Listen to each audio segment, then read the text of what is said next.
وقال ابن عباس رضي الله عنهما في قوله تعالى. Ibn Abbas radhi za Allah ziwe juu yake yeye na baba yake alipokuwa akitafsiri amesema katika kauli ya Allah subhanahu wa ta'ala, yauma tabyaddu wujuhun wa taswaddu wujuh. Yauma tabyaddu wujuh, siku ambazo zitakazokuwa nyeupe, zitakazometameta. Tunafahamiana, zitakuwa nyeupe, tabyaddu zitakuwa nyeupe ujuhi, nyuso, wa taswaddu wujuh, na zitakuwa nyeusi nyuso. Akasema tabyaddu wujuh ahli sunnati wal itlaf, zitakuwa nyeupe, zitang'ara nyuso za ahli sunnati na wale wenye kuungana katika haki. Zitakuwa nyeupe na zitang'ara nyuso za ahli sunna na wale wenye kuungana katika haki. Wal itlaf, kuungana katika haki, ndio watu ambao Abdullah bin Abbas radhiyallahu anhuma anasema siku hiyo ya kiyama nyuso zao zitakuwa zinang'ara na zinameremeta. Wataswaddu wujuh, na zitakuwa nyeusi nyuso, wujuhu ahli albid'i wal ikhtilafi, zitakuwa nyeusi nyuso za watu wa bid'a, wazushi na wenye kutofautiana katika dini yao. Sawa.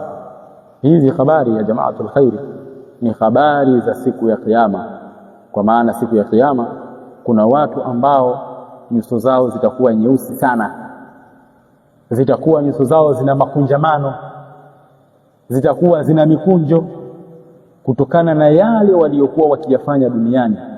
Lakini kuna watu ambao watakuwa katika kheri, watakuwa katika neema, ina maana nyuso zao zitakuwa ni zenye kumeremeta, zenye kung'ara, zenye kuwa nyeupe. Ibn Abbas akasema nyuso ambazo zitakazokuwa zinang'ara siku hiyo ni zile nyuso ambayo zitakazokuwa za ahlus sunna, wale watu walioshikamana na mafundisho ya Mtume sallallahu alaihi wasallam, wal islam, na wenye kuungana katika haki, wenye kuungana katika haki.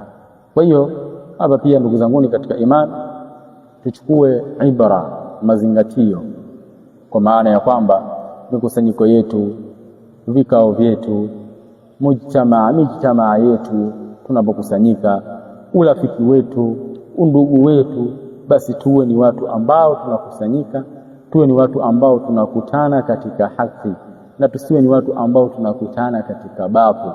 Tunafahamiana? Na hii ikaleta au ikawa katika misingi ya njia ya wema waliotangulia, mahallul wala wal bala, jambo ambalo wamekhalifu baadhi ya makundi, wamekhalifu msingi huu na njia hii ya salafi, baadhi ya makundi ambayo yanayojinasibisha na Uislamu, likiwemo kundi la jamaatu answara sunna au ansaru sunna. Ansaru sunna wamekhalifu mwenendo huu.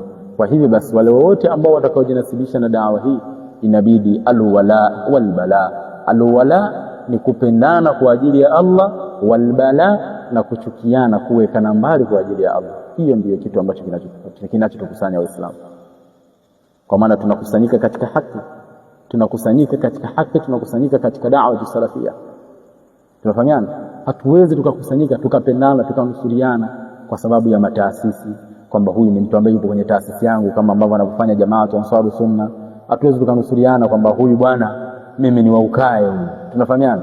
Huyu bwana mimi ni mtu wa Singida mwenzangu, huyu bwana mtu wa Morogoro mwenzangu. Sawa? Huyu Mzalamu mwenzangu hapa si ndio wenye mji. Tunafahamiana? Lakini alwala, kupendana, inakuwa kwa ajili ya Allah subhanahu wa ta'ala. Lakini pia itakapobidi kuchukiana, unamchukia mtu kwa ajili ya Allah subhanahu wa ta'ala kwa yale ambayo aliyoyafanya. Sawa? Tabyaddu wujuh ahlu sunna wal islam, na wenye kuungana katika haki, kwa maana nyinyi mmekusanyika katika haki. Ama kukusanyika katika batili, mkakusanyika kwa ajili ina malengo ya makusudio mengine, kwa lengo la kueneza chuki, uadui, uhasama, fitna, mjue kabisa hampo katika yale ambayo aliyoyaelezea Abdullah bin Abbas. Tunafahamiana? Na Allah subhanahu wa ta'ala kama ilivyokuja ataita siku ya kiyama, aina almutahabuna bijalali, wako wapi wale ambao waliopendana kwa ajili ya utukufu wangu, wakanusuriana kwa ajili ya dini hii,